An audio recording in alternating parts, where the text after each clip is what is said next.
ela é composta por linhas de influência que o pessoal falou para começar, então eu vou começar por isso. Diagrama de sortes solicitantes espaciais para vigas poligonais. E a última coisa é interesse, beleza? Vou tentar abordar tudo hoje, se ficar muito tempo, aí semana que vem eu faço mais uma aulinha, beleza? Então vamos começar com linhas de influência. É o seguinte, linha de influência nada mais é do que uma função, um gráfico, que acaba coincidindo o eixo das abscissas com o próprio tamanho da viga. Porque a função f de x, por exemplo, ela é definida por um x, que é justamente a distância até o ponto inicial da aplicação de uma força unitária na viga. Isso ficou claro para vocês?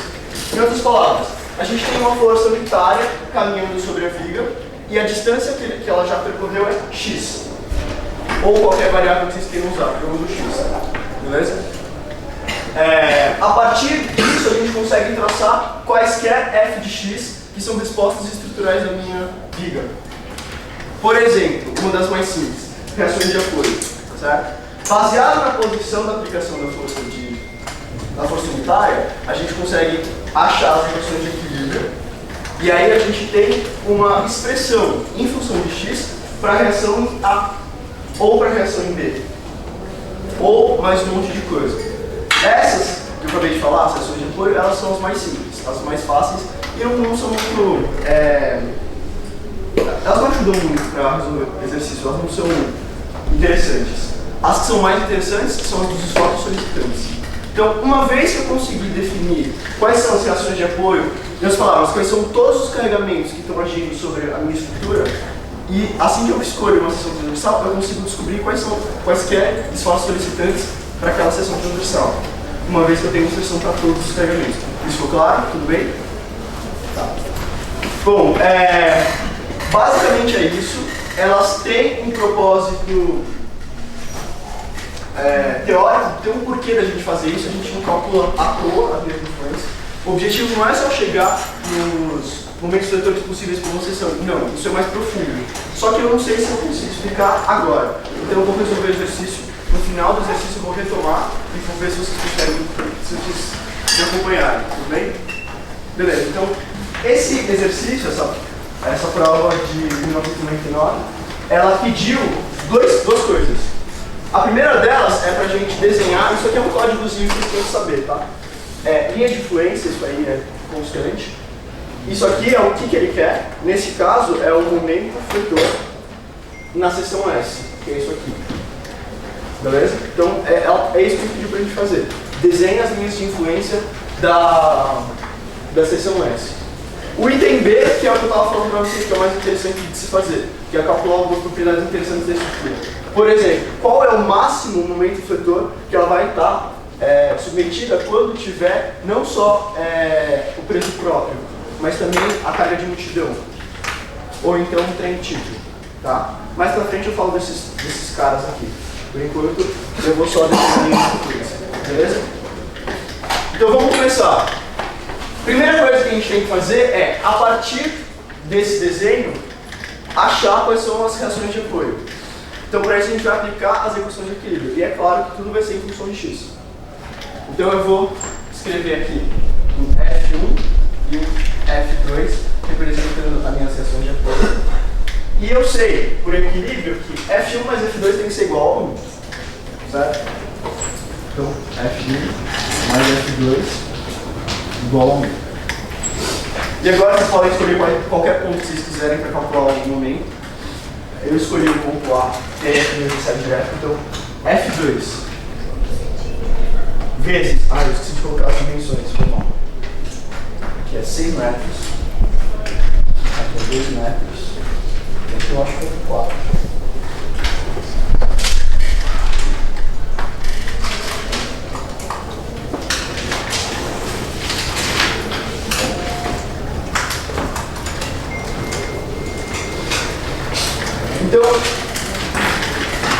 Então, eu tenho a força 2 distante do colo.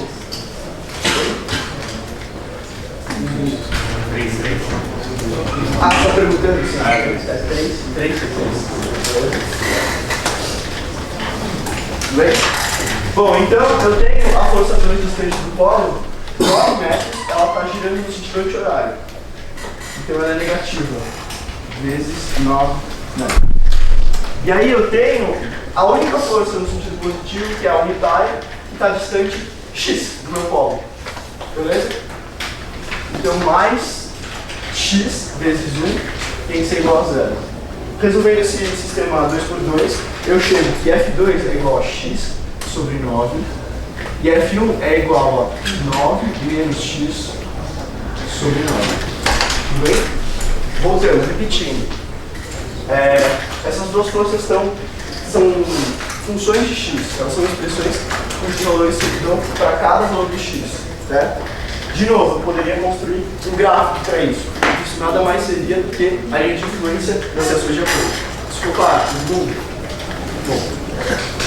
Agora eu vou conseguir desenhar a minha linha de influência se eu lembrar como que se desenha gráfico de momento fletor, beleza? Uma regrinha geral que eu vou falar um pouquinho mais pra frente quando eu falar sobre diagramas só sobre sistemas espaciais. Eu vou trabalhar um pouquinho melhor nisso, mas por enquanto tudo que a gente tem que fazer é cortar a seção que a gente quer e calcular tudo de um lado e tudo do outro. Tudo bem? Beleza? Vocês têm problema com sinais? Positivo, negativo, força cortante? Tá, vocês devem ter. Eu tinha, deixa eu fazer uma matéria. Então a ideia é que é assim. A força cortante de uma viga numérica, supondo que eu fiz esse corte. Se aqui tem uma força qualquer, ela tende a girar a estrutura cortada, ou melhor, o que sobrou da estrutura, no sentido horário. Desculpa, anti-horário. Portanto, isso é uma força cortante negativa. Tudo bem? O oposto também é verdade, claro. Então, isso aqui é uma força cortante positiva. Para o momento fletor, vale a seguinte regra. Momento fletor positivo traciona embaixo. Tá? Então, quando a gente vai desenhar um diagrama de momento, dá alguma coisa assim qualquer, significa que a parte de baixo está tracionando. Isso é uma coisa um pouco não intuitiva, porque isso significa que o eixo positivo está para baixo. Tá? E na força cortante é o contrário, o eixo positivo está para cima. É claro que isso aqui é arbitrário, porque uma vez que você desenhou o diagrama de força cortante, você só precisa colocar o sinal. Se você inverter mais com menos, você inverteu o sinal. Falando isso porque vocês vão precisar desenhar esse tipo de coisa na prova, vocês têm que saber. Alguém tem alguma dúvida sobre isso? Tudo bem? Beleza. Então eu vou usar essa regra prática aí para calcular o momento fletor em S. Beleza? Existem dois momentos.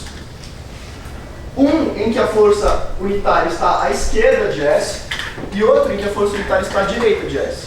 Certo? Cada análise tem que ser feita separadamente, porque a sua expressão para o momento muda ao longo da trajetória de x. Certo? A primeira, então, que eu vou fazer, é claro, é para x valendo de 0 até 6 metros. Então, de 0 a 6 metros, eu tenho que o momento fletor em x, e agora qual que é interessante calcular? A direita ou a esquerda? Os dois dão certo, mas qual que é mais interessante? Vamos, galera. Bom, como eu tenho aqui uma força, e enquanto x é menor que 6, eu tenho duas forças do lado esquerdo, é mais fácil para mim fazer essa conta usando o lado direito da viga, beleza? Então, o momento de x vai ser F2 vezes alguma coisa. Como ela tende a tracionar a parte de baixo de S, ela é positiva, certo? E a distância dela até o S é 3 metros. Então, acabei. Essa é a minha expressão para o momento fletor. Mas, substituindo os valores para ficar mais bonitinho, isso fica igual a x sobre 3.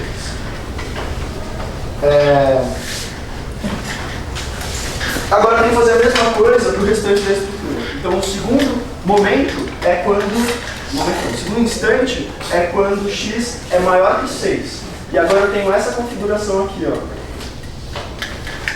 Então agora eu vou ter duas forças aplicadas do lado direito e uma aplicada do lado esquerdo. Certo? Eu pego do lado esquerdo por simplicidade, porque é mais fácil de fazer a conta. Daria certo do jeito? Daria. Se vocês têm dificuldade de visualizar, escolhe qualquer lado e faz para não ficar perdendo tempo. Beleza? Então, nesse caso, a força F1 está à esquerda sozinha, vou usar ela para calcular. E ela, quando transportada para cá, tende a tracionar a parte de baixo de S. Portanto, ela é positiva. Então, vai ser F1 vezes alguma coisa, que é o braço. Eu esqueci de colocar o domínio, né? Então, isso vale para x de de 6 a 12 metros, tá? Então, 6 a 12. Bom, o braço de F1 é 6 metros, então 6. Substituindo os valores, eu tenho que Fx é igual, F1 vezes 6 é igual a 2 vezes 9 menos 3 dividido por 3. Beleza? Acabou, linha de influência acabou. E não é 9 menos x? Desculpa. A linha de influência acabou. Basta vocês colocarem esse gráfico no diagrama. Vocês só precisam desenhar o gráfico, beleza? Isso vocês sabem fazer, é bem tranquilo. Então, tudo é isso linear, né? Como vocês podem ver, uma função de x igual a 1. Então, tudo vai ser um pouco contínuo. No primeiro instante, eu tenho que o x vai variar de 0 a 6. Então, só colocando alguns valores interessantes, n de 0 é 0 e n de 6 é 2. Isso é positivo. Isso significa que aqui na seção S, que é onde tem essa troca, que vale 6, eu vou ter um momento positivo que vale 2 e ele vale de 0 vindo linearmente até 2. Tudo bem? E agora, eu teria que refazer essa conta, o momento de 6, para esse domínio. Beleza? Só que eu já te adianto. Momento fletor costuma dar, a não ser que tenha um momento aplicado, costuma dar o mesmo ponto. Tá? Força cortante não. Força cortante sempre tem um salto quando eu passo pela seção transversal. No próximo exercício a gente vai ver isso melhor, beleza? Então por enquanto vocês vão acreditar em mim que se eu calcular M6 por isso aqui dá 2 também. E se eu calcular por essa expressão o M de 12, eu chego em menos 2. Tá? Então ela vem pra cá. Olha, quando ela passa por aqui é 0. Lembre-se, isso aqui não tem nada a ver com o diagrama de momento fletor, beleza? Tudo bem? Não é porque isso aqui acaba sendo apoio que o momento fletor aqui tem que ser 0. Se você olha com uma rótula, não confunda as coisas. Então aqui é 2 e aqui é menos 2, beleza? Galera, até aqui tem alguma pergunta? O resto é aplicação teórica, pensar e fazer continha dupla. E isso é linha de influência. É isso que vocês tinham pedido para fazer quando eu comecei a aula. Então, até aqui tá tudo bem? Beleza? Agora, acabou o item A, tá feito.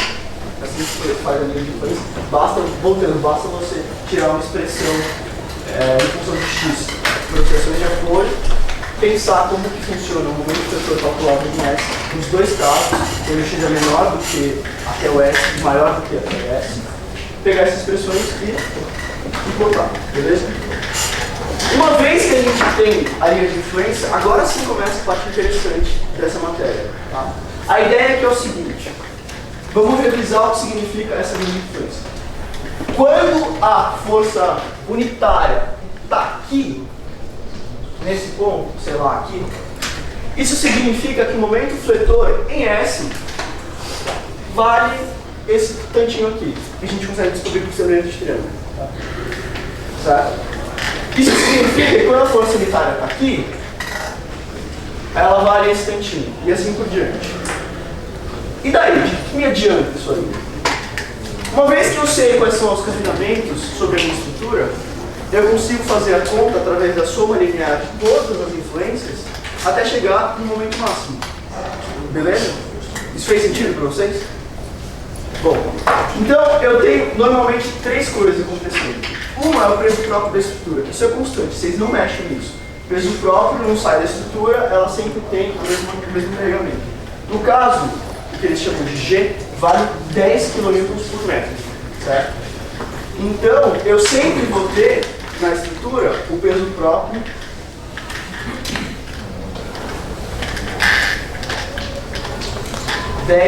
kg/m.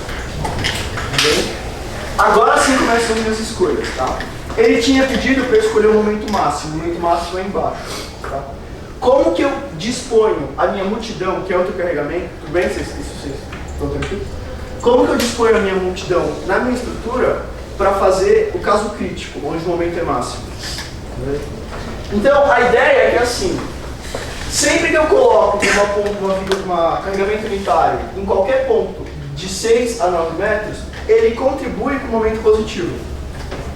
Se eu colocar entre 9 e 12, ele contribui com o momento negativo. Então eu deixo isso quieto, eu coloco de 0 a 9. Isso é o caso extremo da minha estrutura para multidão. Para momento máximo, é claro. Para momento mínimo seria o oposto. Então eu venho e coloco aqui, ó. E aqui eu tenho 20 km/m. Beleza? Por último, o meu trem tipo. Então, a ideia do trem tipo é que ele não é um carregamento distribuído. Eles são duas ou mais forças aplicadas no chão, com uma distância entre elas e uma carga em cada roda. Ele simula, por exemplo, um carrinho. Supondo que ele está com a bagageiro cheio, então o porta-malas está muito pesado, então a força de trás é maior. Beleza? Por isso que tem essa diferença. Então a ideia é a gente conseguir colocar esse trem tipo posicionado na seção transversal, na viga, no ponto em que contribui com o momento máximo para a seção S. Certo? Qual é esse ponto? É esse. Agora não é mais um carregamento distribuído, é pontual, então eu escolho um ponto. O ponto máximo é esse. Só que eu tenho duas coisas para colocar. Uma de 200 e uma de 120. Qual que eu coloco aonde? Então a regra geral é assim. A máxima sempre vem na seção crítica, que é a máxima. E a outra, ou as outras, vem na melhor configuração possível. Então o que é melhor? Uma vez que eu coloquei o trem tipo aqui, eu vou colocar a de 120, eu esqueci de colocar os estresse, né? Uma vez que eu coloquei a de 200 aqui, o interessante é colocar de 150 para cá ou para cá? Boa, para a esquerda. Porque essa inclinação é menor, então ele diminui mais devagar que essa. Tá, isso vocês sabem, né? Então, opa, o lugar errado.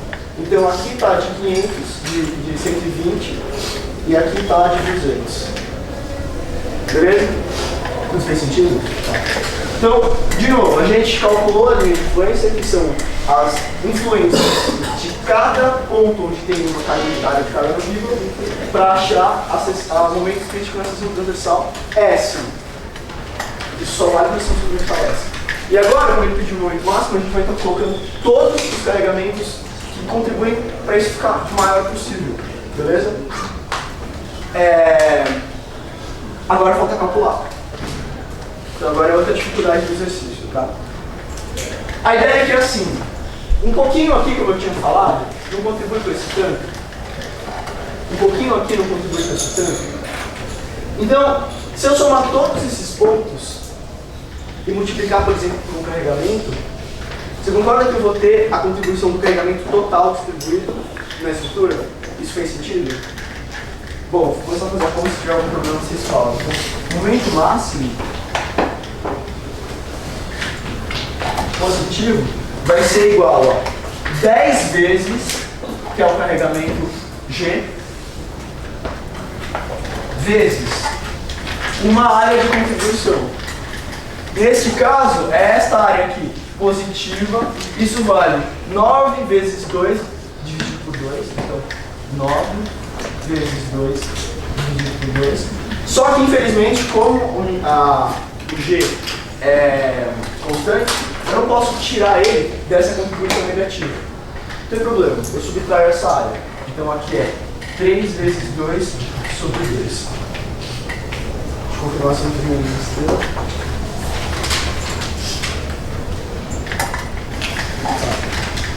Beleza?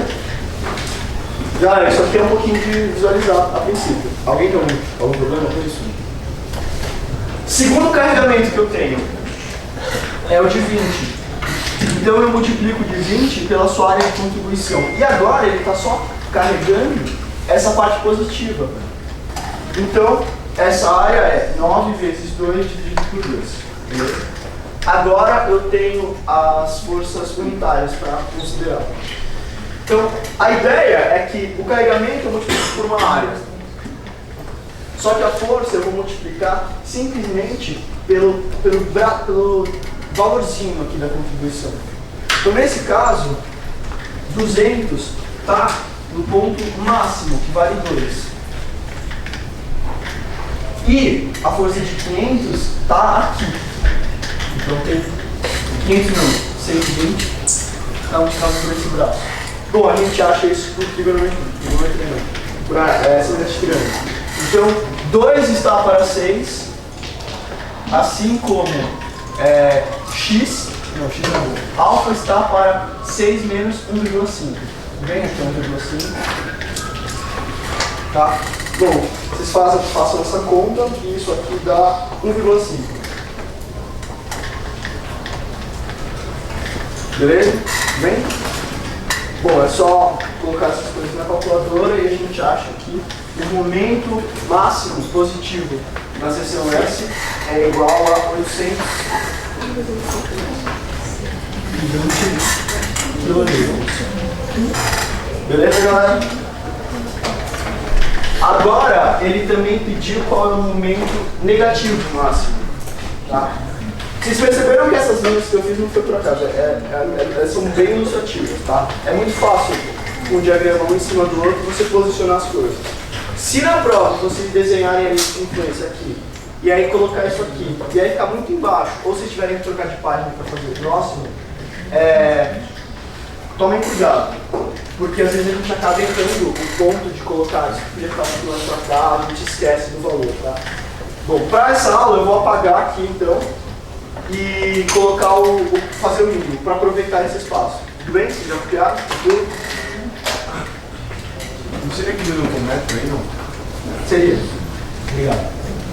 Tem isso lá tocando aí, que puder, por favor, colocar o silencioso. Já dá nada demais. Eu respeito.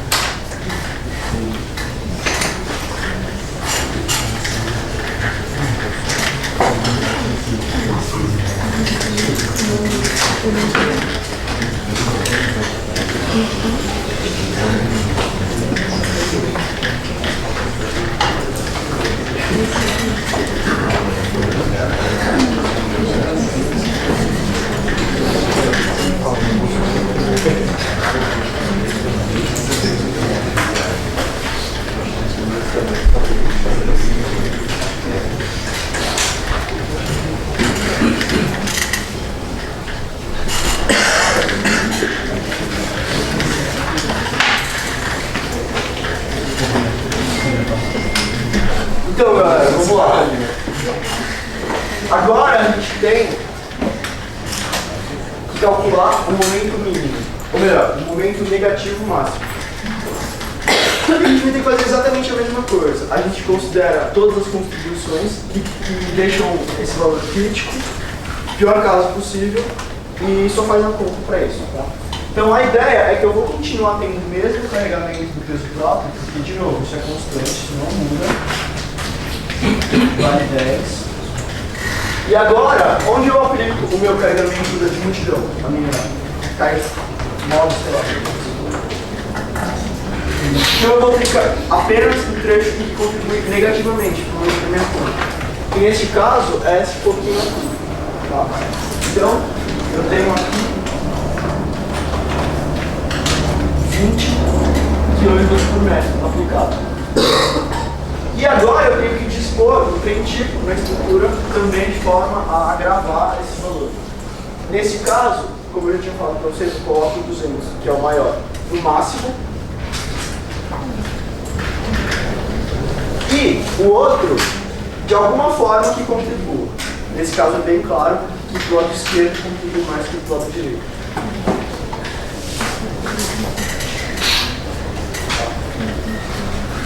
E agora basta fazer essa conta. Então, o que eu vou ter é 10 vezes a mesma área, né? Que eu já não tinha pagado, que é 9 vezes 2 dividido por 2 menos 3 vezes 8 dividido por 2. Eu vou ter o carregamento 20, que multiplicar é negativa 2 vezes 3 dividido por 2. E aí as forças vão ser 200, que multiplica menos 2, e 120, que multiplica... Bom, aqui é 3 e o tamanho do trentipo é 1,5, então é metade. Menos 1. E isso aqui dá menos 520 quilonewtons metro. Beleza? Uma coisa que pode acontecer, galera, acabou o exercício, é só isso, alguém tem uma pergunta? Olha com o trentipo, você pode inverter a ordem? Pode. Então é isso que eu falo. O trentipo ele é livre para o que vocês quiserem, tá? Desde que vocês não mudem as dimensões nem as forças. Então, ele pode estar em qualquer posição, você pode mudar a ordem. Uma coisa, inclusive, que você pode fazer é o seguinte, ó. Vamos supor que o meu diagrama tivesse dado assim, ó. Tá? Não tem nenhuma contribuição negativa. E aí ele pede pra gente colocar a carga de multidão e o trentipo para o momento do setor máximo negativo. Tá? Só que nem tem momento do setor negativo aqui. Então você é obrigado a colocar a força não, o peso próprio, tudo bem? Ela vai positivamente fazer o quê? Você não é obrigado a colocar a força, o carregamento da multidão e nem o trentipo. Tá? Isso seria um caso em que a ponte, sei lá, está de noite, não tem ninguém passando por ela. Ou então não tem nenhum tráfego, não tem nenhum tráfego. Ou nenhuma das duas coisas, certo? Então, o caso crítico para o momento mínimo desse caso seria simplesmente o carregamento aplicado em toda a estrutura, e só. Ficou claro? Tudo bem?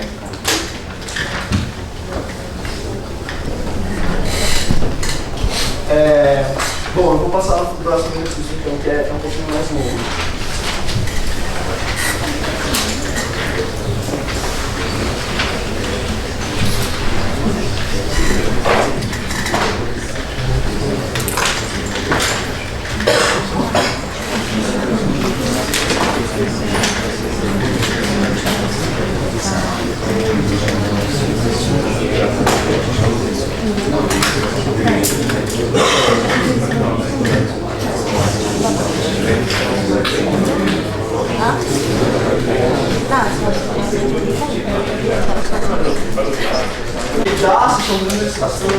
A estrutura, ele define duas seções de interesse. Isso é bem chatinho, tem duas, é o dobro. Ele não dá peso próprio, ele deu a carga de multidão e o trentipo, que é um pouquinho diferente do exercício anterior. E aí ele pede três coisas. A primeira são as linhas de influência de importante na S1 e S2 e momento na S1 e S2. Entendeu? Aí ele também pede para a gente mostrar a posição em cada uma dessas, para cada uma dessas dimensões aqui. V mínimo no S1, V máximo no S2. M máximo no S1, M mínimo no S2. E ele também pede valores de alguns desses, não todos, só alguns, menos capaz. Beleza? Então, vamos começar a calcular. Primeira coisa que a gente faz então é definir quais são as reações de apoio baseadas numa expressão em função de x.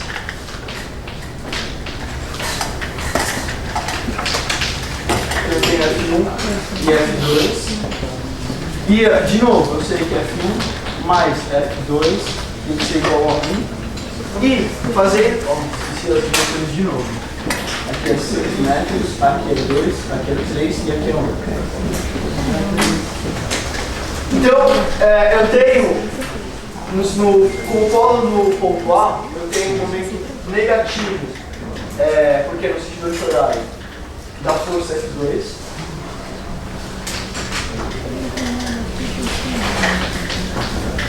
Um braço de 8 metros. E o momento positivo no sentido horário é 1 vezes x. Então, mais 1 vezes x tem que ser igual a 0. Resolvendo esse sistema linear, eu sei que f2 é igual a x sobre 8 e f1 é igual a 8 menos x sobre 8. Uma vez que eu tenho as duas reações de apoio, agora eu sei todas as cargas sobre uma estrutura. Então, com o diagrama de corpo livre, né, eu consigo traçar para cada uma das seções quais são os diagramas que ele pediu. Diagrama não, a trilha de influência. Tá? Então, eu vou começar por S1 e eu vou começar pela força cortante. Eu sei que enquanto x é maior que 0 e menor que 6, o momento o meu momento pode ser calculado simplesmente pela força 2 com o braço 2. Então isso vai ser igual a F2 vezes 2. A gente não pode esquecer de olhar o sinal, né? Então esse momento é positivo ou negativo. Como a força 2, bem galera? É que você estava fazendo a força cortante ou do momento? Eu estava fazendo o momento errado, desculpa. Esse aqui não.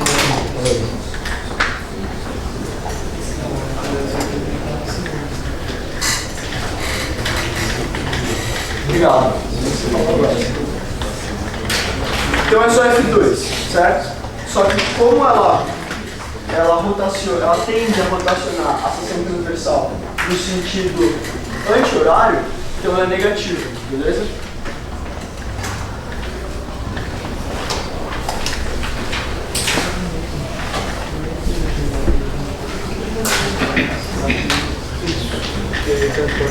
Uma vez que a minha força unitária ultrapassa a posição S, agora eu tenho que achar uma nova expressão para a força cortante.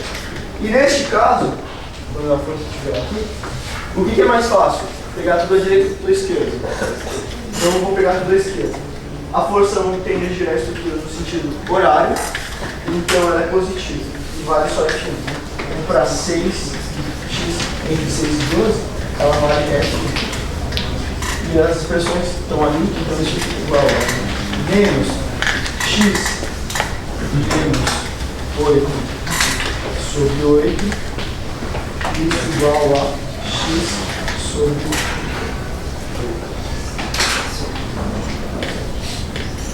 Contrário, né? Menos x sobre 8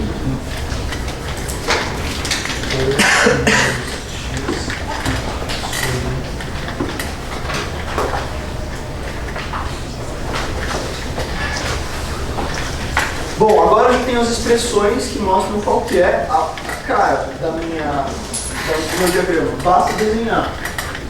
Então, eu falei para vocês que ia ter um salto na força cortante, lembra? Então agora eu tenho que calcular, entre aspas, 4 pontos extremos. Então, eu vou calcular o V de 0, que é 0. O V calculado para 6, só que na parte esquerda, ele dá menos para a esquerda, essa conta quadrada. Vocês entenderam isso, né? Menos 3 dividido por 4. O V calculado na parte positiva, 6, ou seja, à direita de S, eu uso essa expressão. E vocês vão ver que não dá a mesma coisa. Isso dá meio. E o último V de 12 calculado com a expressão do lado direito dá menos 1 sobre 2. É, 4. Confiado.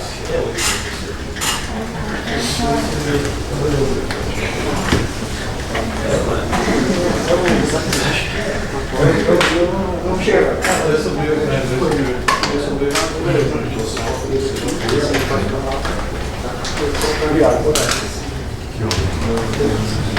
Bom, galera, basta botar esses valores no diagrama. Então, a gente tem a força cortante saindo de 0 aqui para x igual a 0. E ela vai, quando chega na seção S de 6 metros, ser igual a menos 3 quartos. Negativo. Agora, calculado pela outra expressão, a gente percebe que do lado direito, ela vale, na verdade, 1 quarto. Então tem um salto aqui, ela vem para cá. Ó. Isso acontece porque a força cortante estava sendo empurrada para baixo pela aproximação da força unitária. E estava tentando girar a estrutura no sentido anti-horário. Assim que ela ultrapassa a seção, o S, ela começa a girar no outro sentido. Então tem um salto de 1. Aliás, tem toda a razão. Porque aqui é menos 3 quartos e aqui é 1 quarto. A soma disso é 1. Ou melhor, a diferença disso é 1. Então, aqui é menos 3 quartos. Aqui é 1 quarto. E agora ela continua seguindo até o valor final linearmente. E isso vem até meio. Então ela faz isso aqui, ó. Beleza? De novo, no apoio, ela anula. Sabe? Então, galera, agora tá na hora de falar isso. É o seguinte, quando você tem uma viga biapoiada e você concentra o seu carregamento no centro da viga, ele não distribui para as duas. Então, você põe P no meio, fica P de um lado e P de outro, beleza? Certo. Quando você tem aplicação numa extremidade, aquele vínculo recebe toda a carga, não é?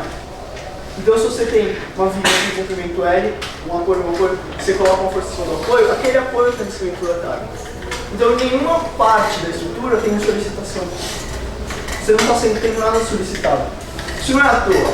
Assim que a força 1 está aqui, a única coisa que está acontecendo é que você tem um vínculo respondendo a ela 1 para 1. Isso não gera problema em nada da estrutura. Tá? Então isso não acontece por à toa. Se isso ficou claro para vocês, se vocês têm domínio disso, usem isso para fazer suas verificações na hora da prova. Tá?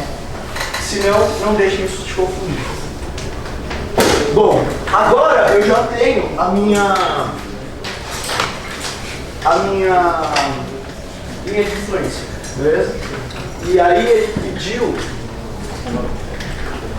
para a gente dar a posição dos carregamentos para garantir um V mínimo na S1, beleza? Em vez de fazer um item de cada vez, construir todas as regiões, como eu tenho uma louça pequena, eu vou fazer um de cada, beleza? E aí tudo que for pedido daquela linha de influência eu já faço. Então aqui pediu para a gente calcular o V mínimo da S1. Se ele quer o V mínimo, a gente tem que dispor o carregamento em todas as contribuições negativas. Isso acontece, lembrando que não tem peso próprio, tá? Então, eu vou ter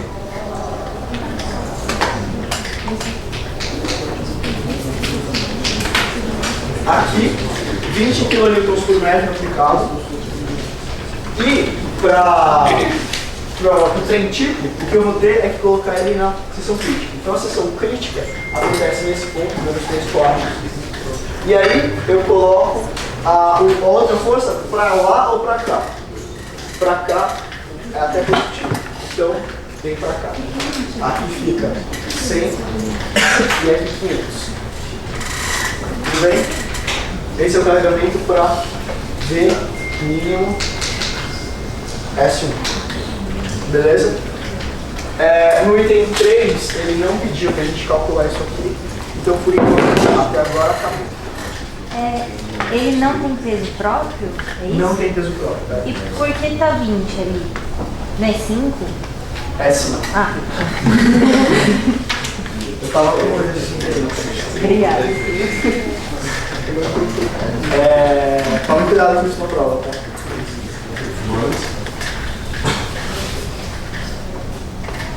Bom, acabou, beleza? Então essa linha de frente já fiz tudo que precisava, vou apagar para fazer a próxima e aproveitar esse desenho aqui. Foi?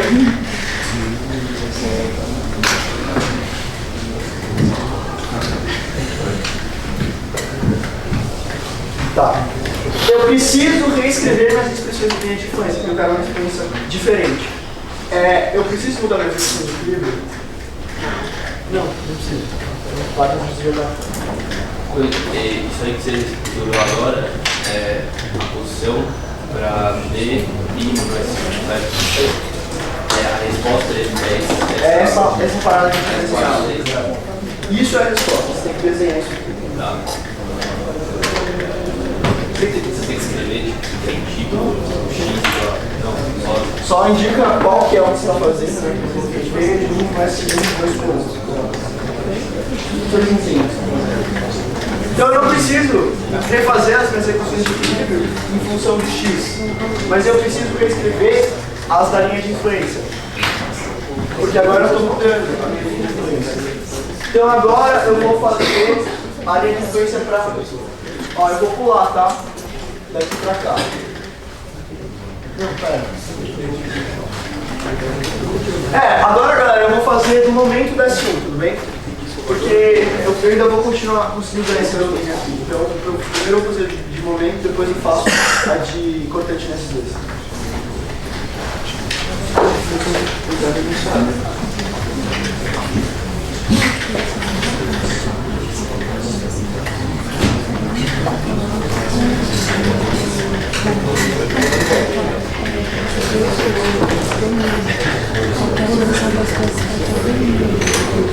Bom, então, como eu falei, eu sempre calculo quando a força está de um lado e quando a força está do outro. Como a seção continua a mesma S1, então os meus domínios são os mesmos.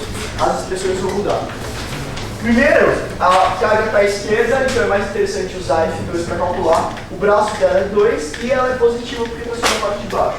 Então eu tenho aqui, quando x é pequeno, eu tenho 2 vezes F2. Tudo bem? Isso aqui substituindo é igual a x sobre 4. Certo?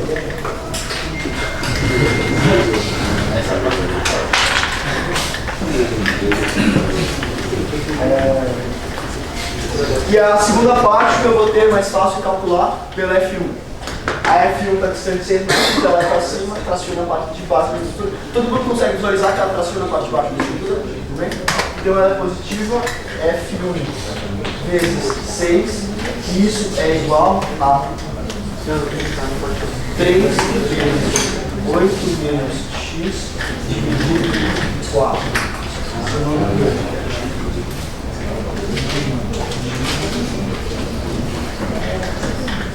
Bom, a gente já achou a cara do gráfico, basta desenhar, tá?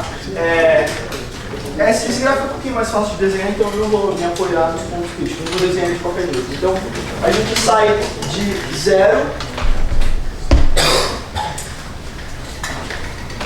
e assim que chega em 6, a gente encontra o momento vetor de 3 meios. Lembrando que esse valor é positivo. Esse valor também vale para o cálculo de m de 6, segundo essa expressão. Quando a gente faz o m de 12, a gente chega nesse valor aqui, menos 3. De novo, ela passa por 0 no meu apoio, isso não é à toa. Aqui vai dentro menos 3. E agora eu já consigo calcular quais são as posições dos carregamentos. Então eu tenho o trem tipo não, ele pediu o máximo. Então o que eu vou colocar é a multidão apenas na parte positiva do gráfico, que é, lembrem, a parte de baixo, tá? O importante é em cima, o momento é embaixo. Então,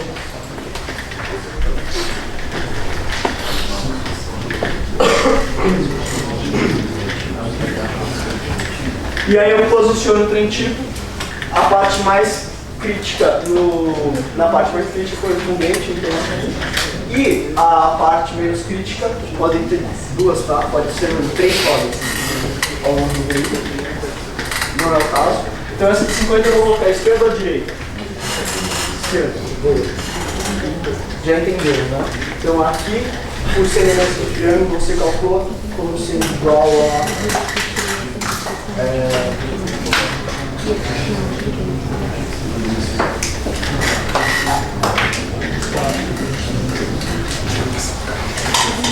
faz essa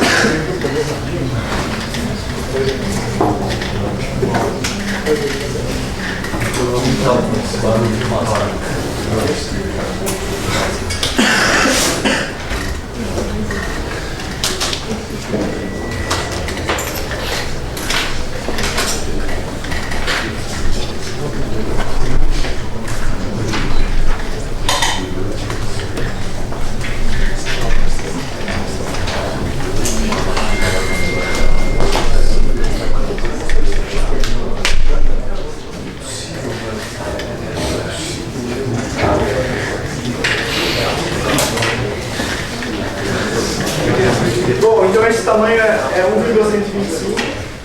Para calcular o momento máximo, basta eu aplicar cada carregamento ao seu valor da linha de frequência correspondente, tá? Então o primeiro valor vai ser o carregamento, que é 5 multiplicado pela área positiva apenas, que é 3 sobre 2 vezes 8 dividido por 2, mais 100 vezes 3 sobre 2, mais 50 vezes 1,125. Isso aqui dá um número bem feio. Beleza? Acabou a linha de influência do DSU. Tá? Então já foi mencionado o DSU. A gente já respondeu isso aqui, a gente já respondeu isso aqui, a gente respondeu isso aqui, e isso aqui, e isso aqui. Beleza? Falta o outra metade. Então agora a gente vai trabalhar com a seção 2. E a seção 2 é um pouco curiosa, tá? Porque ela está na parte em balanço da vida. Vocês vão ver aqui uns propriedades interessantes dela. Então o domínio muda. Vamos começar, como sempre, com a cortante.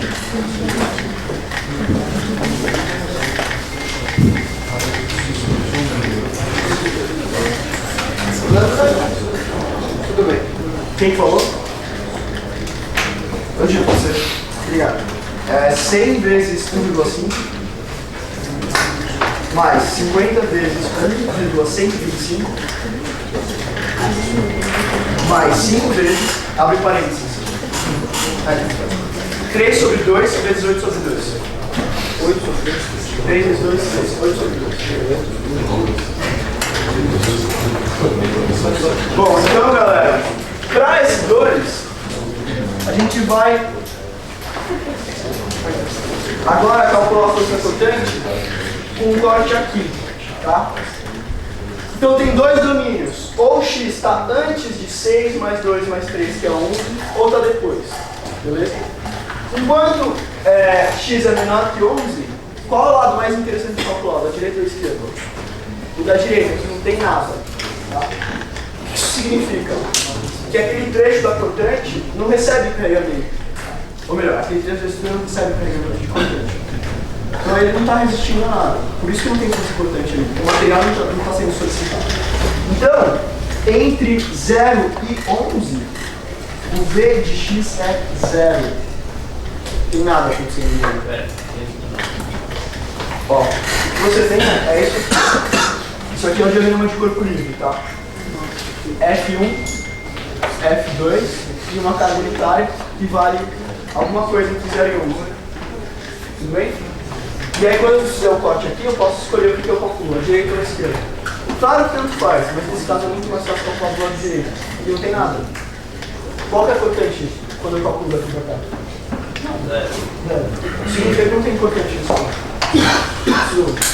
Isso é inesperado, né?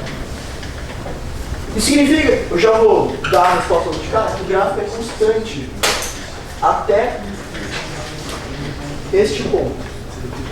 À medida que a carga unitária alcança 11, agora eu calculo do lado esquerdo e do lado direito, só do lado direito. E a força cortante vale 1. Tudo bem? Vocês conseguem entender isso?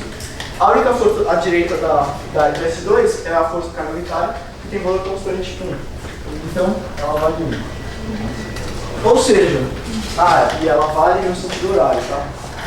Então é positivo. Então esse gráfico ele vem nulo até aqui que ele dá um salto e vale como.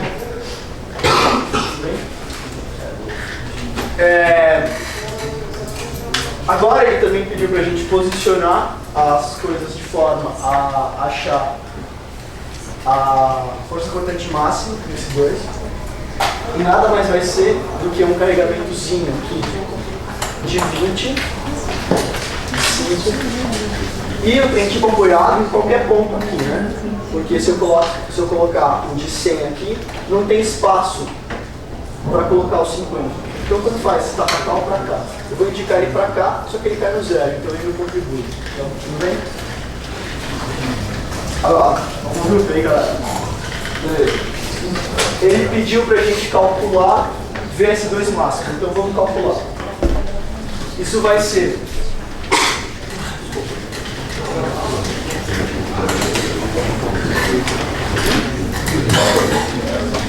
isso vai ser igual a 5 vezes 1 vezes 1, aqui é o metro, né?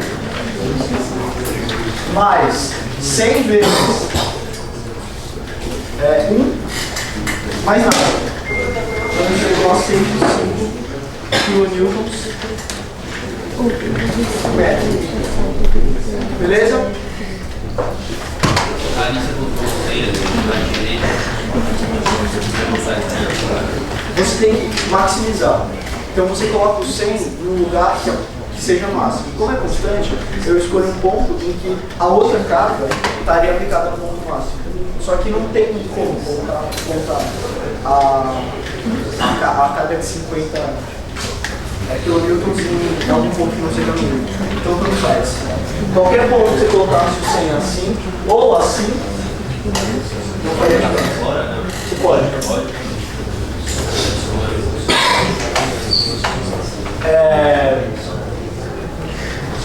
Tá, é isso. Agora vamos pra. A gente já fez então isso aqui e a gente já fez isso aqui e já fez isso aqui. A única coisa que falta que a gente pediu nesse exercício é a linha de influência do momento em S2 e o mínimo momento em S2, beleza? Que, aliás, só a posição, ninguém pediu pra gente calcular.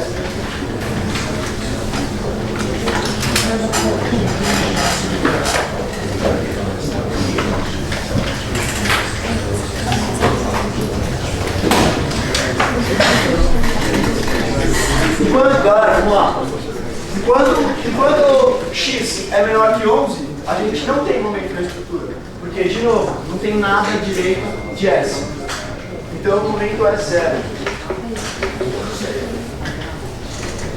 Só que agora vai ter uma diferençazinha, tá?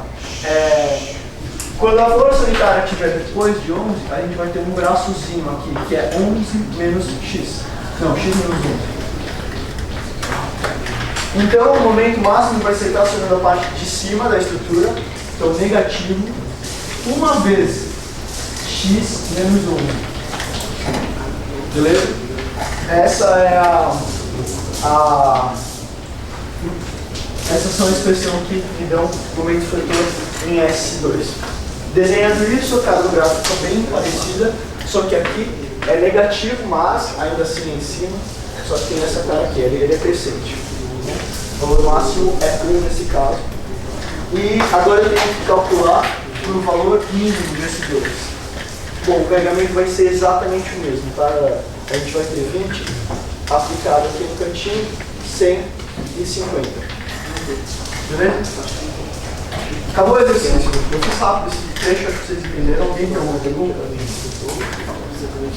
Não, beleza. Então, alguma coisa mais que eu possa falar de linha de influência?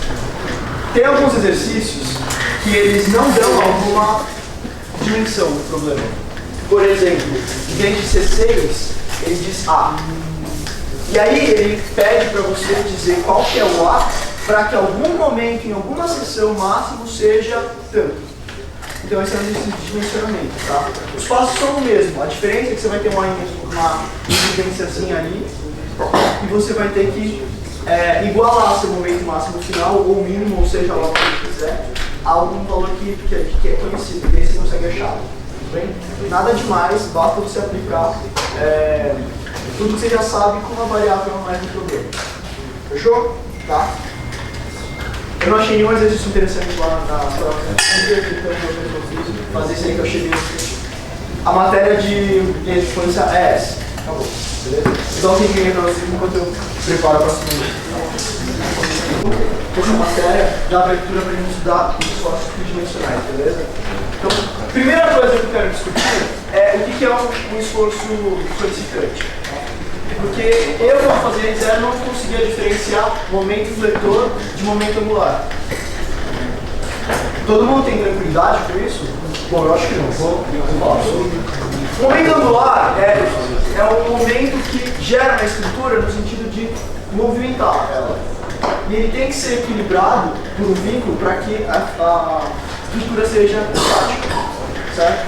Então, o momento angular é um carregamento que tende a rotacionar em torno de algum ponto da nossa estrutura. O momento fletor é totalmente diferente disso. O momento fletor é um esforço que surge no material e que a seção transversal tende a dobrar em torno de si mesma. Certo? Então, ele não está tentando girar a estrutura inteira. O que ela está fazendo é solicitando a seção transversal. Tá? Bom, representando isso, vamos supor que a gente tem uma viga gastada e eu coloco uma força aqui. A gente já sabe calcular que a mesma força vai aparecer no vínculo e também um momentozinho que não interessa muito. Mas a ideia é que essa força não aparece aqui. Tá? O que acontece é que a gente tem, por exemplo, uma viga gastada. A gente tem uma solicitação e essa solicitação caminha até o vínculo, certo? Então o que acontece é que, vocês lembram de McKeown, quando a gente ia transportando uma força e o momento ia junto? Então a gente tem que ir transportando essa força ao longo da estrutura e cada seção transversal vai ter um esforço solicitante. E a gente aprendeu que são 3 deles: normal, cortante e momento fletor. Tudo bem? Então, se eu tenho este caso aqui, eu vou ter uma força normal constante. Se eu tenho uma força aplicada aqui, se eu tenho uma força aplicada, eu tenho uma força normal aqui, com essa cara. Se eu tenho uma força aplicada transversalmente à estrutura, então eu vou ter um diagrama com essa cara. E se eu tenho essa força também aplicada, eu vou ter um momento com essa cara. Isso aqui, tudo bem para vocês? Essa linha, o fato dessas duas serem constantes, o fato dessas ser uma reta crescente, tá tudo bem, beleza? Tá. O mesmo se passa se eu tiver um carregamento. Então, à medida que eu vou transportando tudo que está acontecendo de um lado até terminar a estrutura, eu vou encontrando essas coisas, beleza? Então, esse é o conceito de esforço solicitante. É isso que a gente vai fazer para o P2. E a ideia não muda. A única diferença é que a gente tem um novo esforço. Não são 3, são 1. Tudo bem? No bidimensional a gente trabalha com 3 esforços solicitante, N, V e N. Em estruturas tridimensionais são 4. Tá? O único a mais que a gente vai ter é o momento torçor. Beleza? Eu estou falando isso para vocês, porque na verdade o que acontece é que a gente tem o V e o N se dividindo em duas. Tá? A ideia é que nesse desenho que eu fiz ali primeiro, tá? A ideia é que eu vou ter ao longo da minha seção transversal, por exemplo, aqui, uma força cortante, uma força normal, e eu tenho um momento aplicado cujo vetor é representado, não como a gente costuma representar como bolinha, mas vocês lembram como é que é? Ele na verdade é no eixo que sai da lousa. Tá? Então, repara, a gente tem uma força normal, cujo eixo de atuação é o mesmo da barra, a força cortante, que é perpendicular ao eixo da barra, e o momento gerado por ela é perpendicular às duas coisas, tanto a força como a barra. Beleza? Se a gente combinar 2 desses problemas num só, por exemplo, isso aqui, ó, esse carregamento Q e essa força aplicada F, vocês perceberam que isso são 2 problemas planos? Os 2 a gente já sabe fazer, basta terminar. Então, eu sei que a normal disso aqui vai ser constante.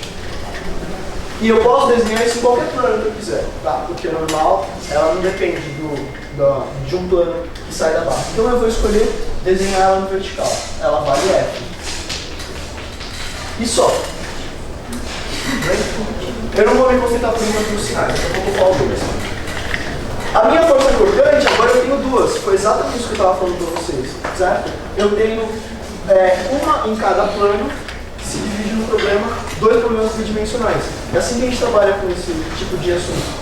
Então, essa força F aplicada aqui, ela faz com que eu tenha uma força cortante constante neste plano de atuação dela, que é o plano, vamos dizer, YX. Certo? Vamos dizer que essa vai estar no ZX. Então eu tenho que desenhar outra constante neste outro plano de atuação. Beleza? Tem gente com cara feia. Todo mundo entendeu o que eu acabei de fazer? Tudo que eu fiz foi representar esses diagramas, só que juntos. Eles são sobrepostos.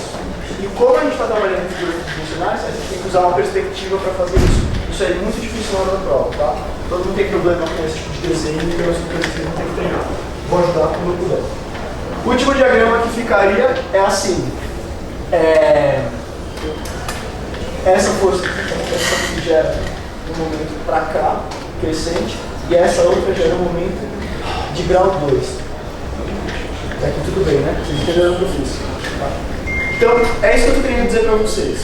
Esse tipo de diagrama, ele nada mais é do que um conjunto de diagramas planos que vocês sabem fazer, só que sobrepostos. E a dificuldade é fazer o desenho de tudo sobreposto e também fazer o transporte de tanta coisa ao mesmo tempo. Tá? Porque, como eu falei, vocês vão ter uma normal, duas cortantes, dois momentos fatores e um momento torsor. Ou seja, 6 coisas. Você tem que transportar 6 coisas. Isso é bem complicadinho. A última coisa que eu vou falar é um instrutor, mas eu falo mais pra frente dele. Por enquanto, deixa isso aqui. É sobre sentido, tá? Então é o seguinte. Primeira coisa, o vetor da força normal, quando ele está entrando na barra, ou seja, uma força de compressão, significa que essa força normal é negativa, beleza? Então aqui seria uma força negativa.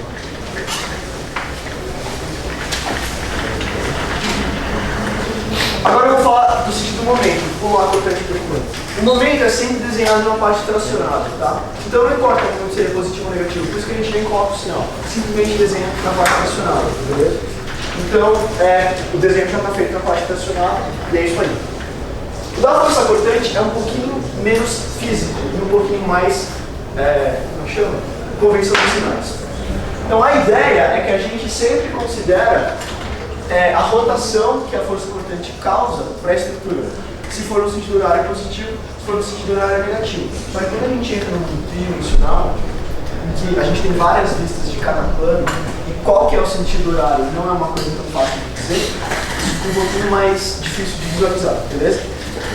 Como a gente faz isso? A gente adota observadores. Então, vocês são obrigados a fazer isso se não tiver na prova, né? Quer dizer, obrigados não sei, mas vocês têm que mostrar, vocês são obrigados. Então, ou eles dão, ou vocês fazem. E a ideia, normalmente, é usada, é que é uma combinação da nossa perspectiva. Então, você tem um observador aqui, outro observador aqui e outro observador aqui. O que eles estão enxergando? Então, o observador de cima, ele está enxergando o plano que no meu desenho seria o... Deixa eu ver. Vamos dizer que esquece esse eixo aqui. Vamos dizer que aqui é o X, aqui é o Y e aqui é o Z. Tá? O observador de cima está enxergando o eixo XY. E a gente tem que olhar para a estrutura na hora de pensar nessa força cortante aqui de trás como sendo uma rotação em XY observando de cima. E aí fica muito fácil de você ver qual que é o sentido. Uma vez que esse carregamento está rotacionando a figura nesse sentido, então ela está sendo positiva, porque ela está gerando sentido horário. Isso ficou claro? Bom, os outros observadores. Esse observador visualiza o eixo XZ, então vocês têm que olhar para a estrutura dessa perspectiva. E o eixo, o visualizador 3, visualiza a estrutura no plano YZ. Isso ficou claro para todo mundo? Bom, ao longo do exercício eu vou mostrando para vocês quais são os sentidos positivos ou negativos das forças, dos momentos de tudo, e vão aparecer algumas dúvidas, vão me perguntando, beleza? A última coisa que eu quero falar antes da gente começar o exercício, posso falar? Antes da gente começar o exercício, é sobre o momento torsor. Então, a ideia quando a gente tem uma viga tridimensional é que eu tenho sobre ela os 6 esforços que eu tinha falado, então vão ser 3 forças, um em cada eixo, certo? Sendo que uma delas, que é a paralela ao eixo, é a normal. As outras são cortantes 1 e 2, sei lá, beleza? Além disso, eu tenho outros vetores, que é representado com 2 setinhas, né? E esses são os vetores de torção que a gente está acostumado a fazer exercício. Lembra que eu falei? Ali, ó, no momento fletor, nada mais é do que um vetor saindo do plano. Então, esses dois são momentos torsores 1 e 2. Torsores não, vetores. E qual que é o último momento, que é o que a gente chama de torsor? É aquele que, assim como a normal, entra ou sai da barra. Tá? Então, se o momento ele tende a rotacionar a figura em torno do seu eixo, calma, o momento tem um eixo. Em torno desse eixo do momento, ele tende a rotacionar a figura. Tá? Isso fez sentido para vocês? Então, se aqui eu tenho um momento para cá, significa que ele tenta rodar essa figura nesse sentido. Então, esse momento fletor faria a estrutura fazer isso ou isso. Beleza? Só que o momento torsor é isso que a gente conhece como torção. Só que o momento fletor, ele tende a rodar a figura em torno do próprio eixo. Certo? Isso significa que a seção universal vai fazer isso. Isso é o momento torsor. Vocês identificam cada uma desses esforços solicitantes baseado nessa figura, tá? Torção é sempre paralela ao eixo da barra, normal também. E assim como a normal, o sentido do momento torsor é dado negativo se o vetor entra, positivo se o vetor sai. Lembrando que a rotação desse sentido é sempre dada pela regra da mão direita. Tudo bem? Regra da mão direita. Beleza? Bom, beleza. Acho que era isso que eu tinha para falar de muitos torsores. E agora eu vou começar o exercício. Esse é o primeiro exercício que a gente vai fazer. Ele é simples, tá? Por isso eu escolhi ele para começar, porque ele é tranquilo. E a forma que eu vou resolver é assim. Você lembra que quando a gente ia fazer o cálculo na P1, a gente fazia o transporte de sessão em sessão, a gente ia caminhando na estrutura? A ideia é exatamente a mesma coisa. Eu fiz várias sessões desenhadas em diferentes estruturas, porque eu não quero poluir tanto na hora de vocês visualizarem em casa, vai ser péssimo se eu fizesse tudo a mesma coisa, tá? Então eu fiz várias, cada sessão vai ser a sua. Eu acho isso extremamente útil na hora de visualizar, até para desenhar os diagramas, visualizar o que é T, o que é M, quais são os M's, como que as coisas se influenciam. Então eu vou explicar o que é cada uma dessas sessões depois e a gente vai construir basicamente todos os 4 diagramas. Bom, eu tenho essa estrutura com 3 barras, cada um no eixo. Eu tenho uma força de 4 kN, uma de 3 kN e um carregamento de 20 kN por metro aqui. O exercício não deu observador, então o que eu vou fazer é, eu mesmo venho aqui e desenho os meus observadores. Um dele aqui em Y, um dele em X e um dele em Z. Tudo bem? Esses observadores vão definir quais são os sentidos das minhas cortantes. Eu poderia ter desenhado, em vez de dizer assim, desenhado aqui, poderia. Só que isso é péssimo. Porque você vai dificultar muito a tua vida lá no desenho. Uma vez que essa perspectiva já te dá aquela perspectiva de alguma forma. Então vamos começar. Primeira coisa que eu vou fazer é começar a entender aonde estão as solicitações para cada sessão que eu for caminhando. Primeira sessão que eu vou fazer, deixa eu pegar uma coisa, esse destaque. Primeira sessão vai ser essa aqui, ó. S1, beleza? É isso que tá aqui. A partir do momento que eu fiz o corte, o que que tem atuando nessa seção? Lembrando que ela é imediatamente após começar o corte. Então, a única coisa que eu vou ter é uma força cortante aqui, que vale, cortante não, uma força aplicada aqui, que vale 4 kN. Beleza? Tem mais algum esforço solicitante nessa sessão? Bem, galera, vamos lá. Beleza, obrigado. Agora vamos para a próxima sessão, então. É imediatamente antes desse ponto de conexão das duas barras. Tá? Qual que é o esforço solicitante agora? Bom, eu tenho que transportar essa força que já estava aqui para cá. Eu faço isso simplesmente transportando. Só falta uma coisa, momento de estrutura. Exatamente. Então essa estrutura, ela vem para cá, rodando a estrutura nesse sentido. Logo, o vetor é em x. Vocês concordam comigo? Então o que eu tenho aqui vai ser um momento aqui assim, que vale 4 vezes o braço, que é 5, só um detalhe, tá, galera? Esse é o jeito que eu faço. Se tem um professor que faz diferente, você consegue se adequar ao jeito dele, faça do jeito dele. Esse é o modo mais simples que eu conheço e que eu acho interessante de passar em aula. Beleza, galera? Oi, fala aí. Posso entender a direção? Tudo bem?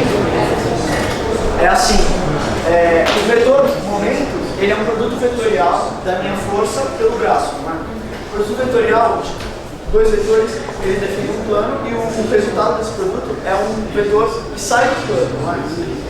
Eu tenho essa força que está no eixo Z e eu multiplico vetorialmente ela por uma força que está no eixo Y. Então o resultado está em X, ou para cá ou para cá. Tudo bem? O sentido dele é dado pela regra da mão direita. Como a força tende a girar a barra nesse sentido, então o vetor é para lá. Beleza. Próxima estrutura. Agora tem um detalhe, galera. Olha só. Vocês perceberam que a seção 2 que eu desenhei é praticamente a mesma da seção 3? Então, por que eu fiz isso? Parece que é bobeira minha, né? Por dois motivos. Primeiro, assim que eu fizer o transporte, não necessariamente as forças que lá são cortantes vão ser cortantes aqui. Vocês perceberam que isso é um exemplo disso? Esse tipo de corte, esses dois que eu fiz, mostra que antes a seção está sofrendo um cortante e agora ela está sofrendo uma normal. Beleza? Aconselho vocês a fazer essas besteiras porque elas te ajudam a desenhar o diagrama. Elas facilitam, elas impedem, elas dificultam que vocês cometam alguns erros, por exemplo, confundindo o que é produção, o que é importante e o que é normal. Beleza? Outra coisa que pode acontecer é o seguinte, se eu tenho uma estrutura assim, por exemplo, e eu tenho duas barras, eu tenho que caminhar essa para cá e essa para cá. Só que aí quando eu fizer o corte aqui, eu vou ter a soma das duas. A gente vai ver isso no próximo exercício. Beleza? Então vamos continuar. A próxima seção de interesse agora é essa aqui, seção 4. Foi mal. Obrigado. Vocês ouviram o que ele falou? Sim, muito obrigado.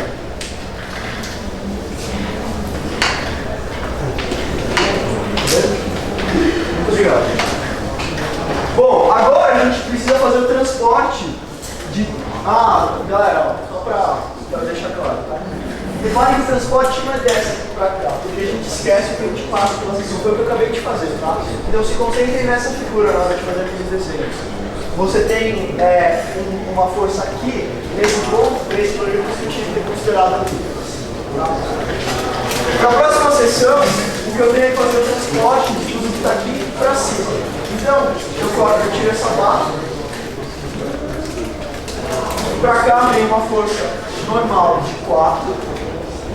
Para cá eu tenho uma força normal de 3, só que quando eu tenho uma força transportada, eu tenho que adicionar um momento, certo? Então, essa força faz com que a estrutura tende a girar no sentido positivo do eixo do. Beleza? Então, aqui. E ela vale 3 vezes 10, igual a 5. E aí eu também tenho um momento aplicado e só. ele não causa nenhuma diferença contínua.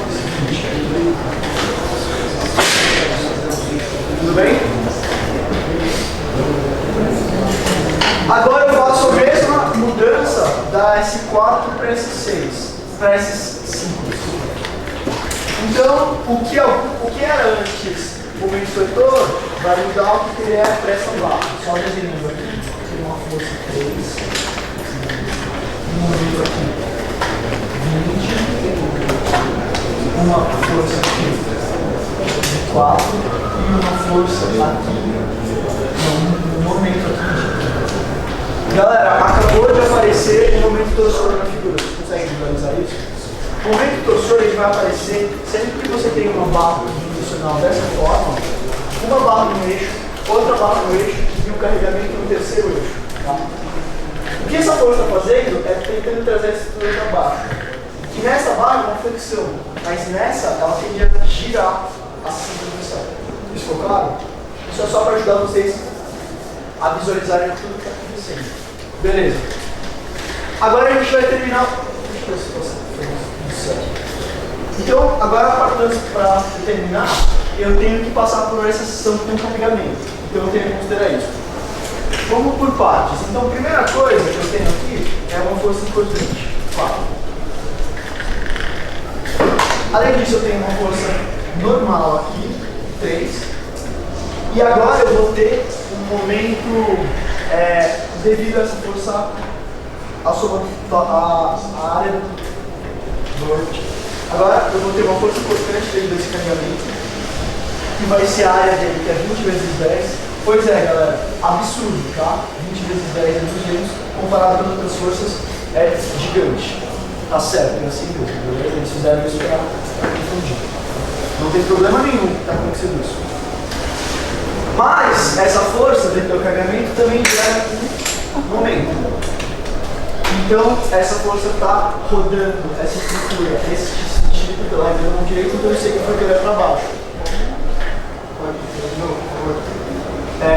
Ó, eu tenho este braço e esta força. Então é assim, ó. É concentrado? Oi? É concentrado no carregamento? Não, eu estou fazendo transporte total. Isso se passa como se houvesse uma força concentrada no baricentro, do carregamento, que tende a ser o centro da vida. Quer dizer, não é que se passa como, na verdade eu só estou calculando o valor máximo do momento. Depois a gente vai fazer o diagrama bonitinho. Só que então ela vai chegar aqui com um valor negativo de 200 aplicado na metade do braço, que é 5. Ou seja, 1000 km, comparado com os outros. Pois é, o exercício é bem feio, tá? Eu quis fazer ele aqui justamente por causa disso, não se assustem com os resultados.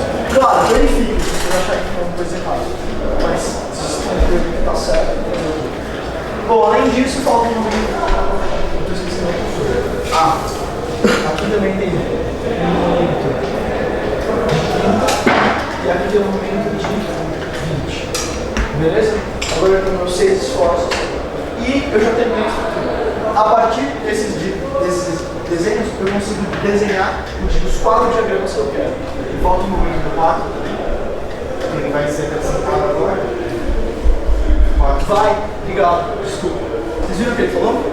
Essa força 4, quando ela foi transportada, ela adiciona a este momento 4, que em 30 é a contribuição do seu transporte. Tá vendo como é? Facilmente que elas confundirem, muito cuidado com o que vocês vão fazer. Por isso que eu usei fazer passo a passo. Se vocês quiserem fazer de uma vez, podem acabar se confundindo. Então você tem uma contribuição no sentido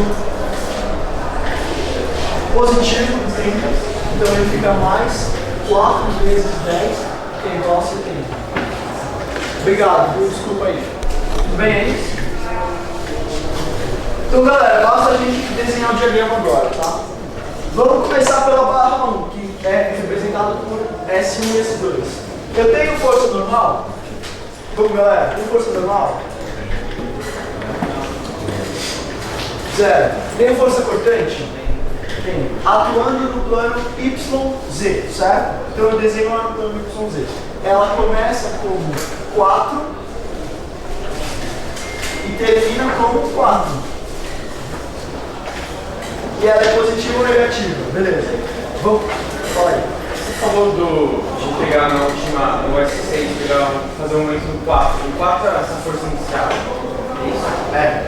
Aí, então toda vez que eu concordar, eu tenho que fazer um momento dele na próxima e levar o momento pro segundo. Sim. No geral, são momentos diferentes, um no sentido outro no outro. Qual é o sinal dessa força importante, então? A gente tem a força 4 tentando rodar a estrutura no sentido horário, segundo o observador 2. Tudo bem? Então ela é positiva.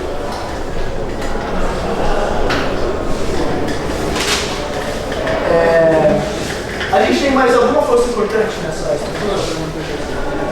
Na barra? Naquela barra? Não, né? Então, próximo, momento fletor. A gente começa com 0 e agora a gente tem um momento fletor de 20. Tá analisando assim para os ossos, A mesma barra. a mesma barrinha. Eu acho mais fácil fazer desse jeito. Vocês podem fazer do jeito que vocês acharem melhor. Lógico. Aqui então eu tinha um momento, não tinha um momento, e devido à força, ou seja, o momento vai crescer linearmente, ele vem valendo 20 aqui. Tudo bem? Então, ele saiu de 0 e ele veio valendo 20, tracionando a parte de cima. Então ele é desenhado dessa forma. O plano de atuação dele também é o Y. Um detalhe, galera, beleza? Ó, vocês perceberam que a força e a barra estão no plano YZ, né? E eu desenhei no diagrama no YZ, a força importante. Repara agora que o momento, na verdade, está no eixo X. Só que eu desenhei ele no plano de atuação, que é o YZ. Tem esse detalhezinho. Próxima barra. Tem um momento, professor? Não. Então tá bom. Vou botar o papo. É que. Você põe Põe. É que esse desenho vai ficar bem confuso, então eu tava deixando para poder ter.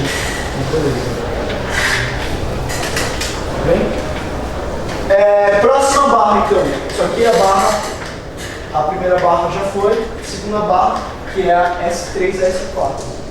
Então, a gente tem força normal. Sim. Ela vale 4 aqui e aqui ela vale 4. Ou seja, é constante. Então, ela está saindo, não nem falando isso. Então, ela é positiva. Mas o lado que se desenha Pode ser qualquer coisa. só tem que ser 4 positivo para cá e 2 negativo. Por que eu não posso fazer isso? Porque a barra e a força estão no mesmo plano. No mesmo plano, no mesmo eixo. E o eixo não define o plano. Entendeu? Então eu posso desenhar onde eu quiser. Por exemplo, ó, lá eu desenhei o plano de eu desenhei XZ. Força cortante, ok. Você tem força cortante? Força normal, ok. Você tem força cortante nessa estrutura? Tem. Ela começa como 3 e termina como 3. Não tem um carregamento no meio para alterar ela no meio do caminho. Então ela vale 3. Ela é... Bom, eu vou desenhar ela aqui e a gente conclui se ela é positiva ou negativa depois. Porque aqui eu não preciso me preocupar com o lado que eu vou desenhar, só com o sinal que eu vou colocar. Então ela vale 3. E ela é positiva ou negativa? Vamos ver. Ela está tentando rodar a figura assim, ó. Certo? Isso é o sentido anti-horário do observador 3. Ok? Então ela é negativa. Nessa barra tem momento fletor? Tem 2. Ele vale 20 aqui e 20 aqui. Ele é constante, ele não se altera. Porque ele veio do 4, né? Ele veio da influência do 4 que não produz mais momento dessa barra. Então aquele vale 20, aquele vale 20, ele é constante. O plano de atuação dele é o plano X. YZ. Então eu tenho que desenhar o plano YZ. E aí, ele traciona a parte direita da estrutura ou a parte esquerda? Essa parte ou essa parte? É da mão direita. Tá? Então ele está tracionando a parte da direita da estrutura. Isso ficou claro? Não ficou claro. Tá, ó. Esse é o meu braço. Este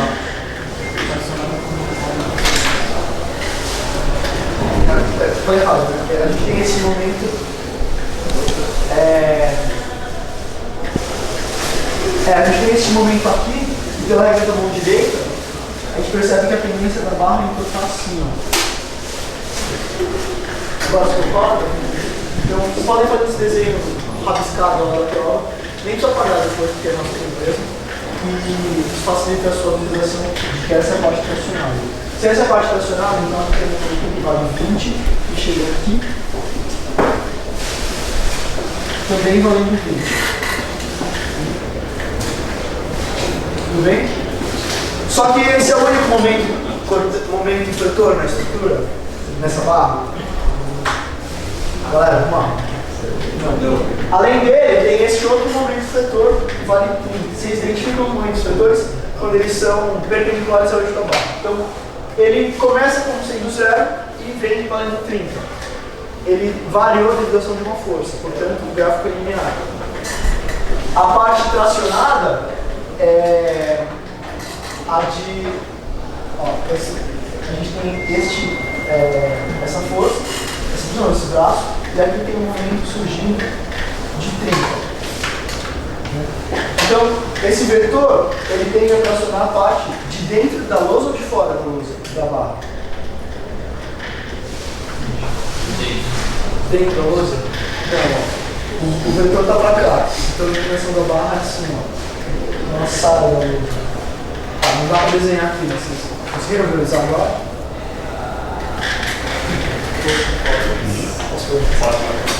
Ó, essa aqui é a estrutura, tá? Meu vetor está para cá. A barra está aqui. Então esse vetor está aqui e ele está, pela regra da mão direita, dobrando a estrutura acima. Conseguiram visualizar? Bem?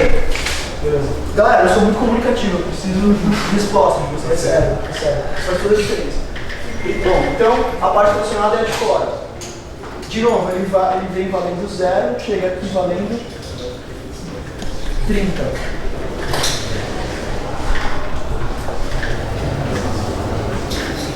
Tudo bem?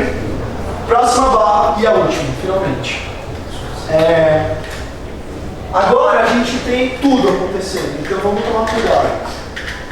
Eu vou redesenhar aqui só para ficar bonitinho, 70, 200, beleza. Mas deixa eu ver, tem força normal? Tenho 3 e 3, ela é constante. Normalmente força normal no seu pé. Normalmente o momento torsor também no seu pé. Mas isso não é regra, você sempre tem particularidade. Por exemplo, o momento fletor torsor distribuído ao longo da sessão. É possível dar isso. Já saiu alguma vez? Eu nunca vi. Eu já vi alguma outra coisa distribuído. Momento fletor distribuído eu já vi. Distribuição normal. Tem que carregar e distribuir. Pode existir também. É mais difícil, mas é possível, tá? Mas não é normal eles darem esse tipo. Então a força normal, ela vale 3, e como ela é de compressão, ela é negativa, beleza? Acabou o gráfico de normal, certo? Cortante. Eu tenho quantas cortantes nessa barra? A princípio uma só, que vem para cá como 4, tá vendo? 4. Então, ela gira no sentido anti-horário do observador 2. Todo mundo consegue observar isso? Ó, força 4. Gira no sentido anti-horário. Então, ela tem que ser desenhada com sinal negativo nesse plano, que é o XZ. Então, eu vou desenhar ele para cima mesmo. Vale 4, que é negativo. Pode. Só se precisar colocar o sinal. Eu tenho outra força cortante. No começo da barra, não. Mas agora eu chego aqui, eu tenho 200 aplicados. Tá? Não dá para desenhar esse gráfico em escala, mas tudo bem. Então ele sai de 0 e chega a 200, eu vou desenhar desse lado. Então ele chega a 200.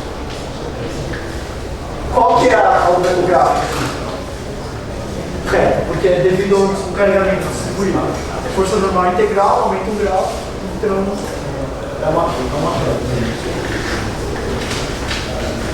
Ela é positiva ou negativa? Bom, esse carregamento está tentando rodar a estrutura, segundo o observador 1, no sentido horário. Então, é positivo. Tá. Acabou? Tem mais algo importante? Não, nem tem como ter. A gente já desenhou duas, que são só duas por bar. Acabou. Força normal, força flutuante, acabou. Tá? Antes de fazer o momento flutor, vamos fazer o momento torçor, que ele é bem facinho. Tá? Eu tenho aqui o momento torçor, 20. Aqui ele vale 20, constante. Então, assim como a normal não importa quando o desenho, importa que ele é negativo porque entra no plano e ele vale 20. Acabou o momento torçor. Agora o momento flutor. Esse é o bicho de 7 cabeças, né, galera? Esse aqui chega perto, mas esse aqui é mais. Então, vamos lá, vamos voltar. Quais são os dois momentos flutores que eu tenho nessa barra? Um é um em eixo Y e outro no eixo Z. Certo? Vamos começar pelo eixo Y. Primeiro, ele vale 30, tracionando a parte de cima da estrutura. Vocês conseguem visualizar isso? Pegando a mão direita, ó. O vetor está para cá, a barra está para cá, então ele traciona assim. A parte de cima aqui fica curvada. Então ele é desenhado na parte de cima. Então aqui ele vale 30. Só que aí quando chega aqui ele vale 70. Ou seja, ele aumentou. O que liga isso aqui? Uma reta, porque ele veio de uma força. Certo? Reta. Basta você olhar esse desenho aqui. Ó. Aqui ó, é um integral assim. Aqui ele vale 30, aqui vale 70. E agora um complicado do exercício.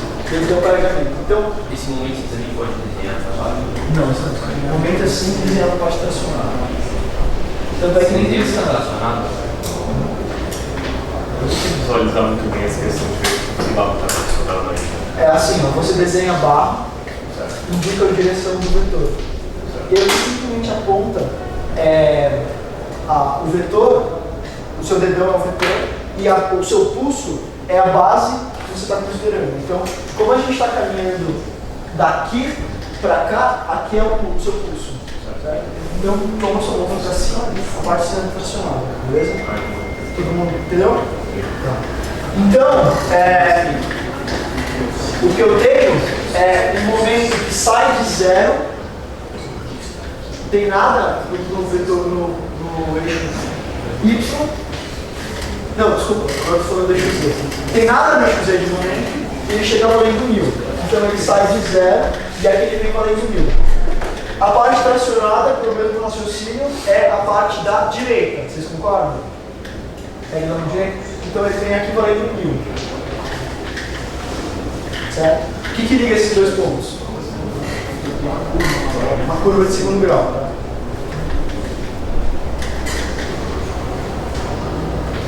Ficou bem feio, mas vou continuar. Alguma dúvida, galera? A gente foi fazendo e já colocando os números direto nas sessões para os caras que estão corrigindo a prova. Isso seria suficiente? Ou a gente teria que colocar alguma justificativa, alguma equação? Calma, o que é suficiente? Isso ou aquilo? Aquele pedaço. Aquele pedaço? Você não precisa fazer dessa forma que eu fiz. Tem outras formas de fazer, mas são necessárias. Dar a resposta não mostra como você resolveu o exercício. Tá? E olha que coisa estranha. A gente está acostumado a fazer prova de cálculo, linear, tudo resolvendo como. E aqui não tem como. É só análise gráfica. Tá? Então isso é um exercício um pouco diferente do que vocês estão acostumados. A rigor, esse exercício deveria ser feito com integral.